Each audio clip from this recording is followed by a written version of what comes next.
Haye obbo Baqqeedhaa fi Bulloon yaabbachuudhaaf deemanii viidiyoo waraabadhaa.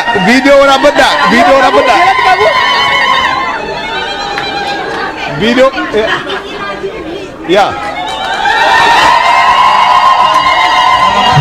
Please ini Fardin. Obbo Baqqeen Bulloo koree jira. Bulloo akkatti gubbaa Obbo Baqqalaan kun farda gubbaa koree jira. Hayyee akka gaarii nu simanna.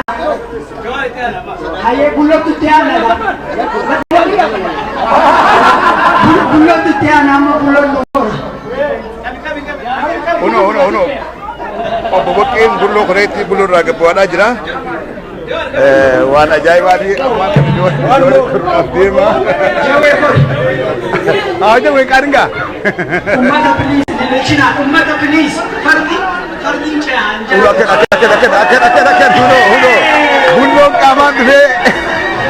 Bulloo dhala dhugaa godhee bulloo koree jira. Bulloo akkana. Bulloo biyya keessaa sanillee koruun isaa fagoo jiru. Akkana.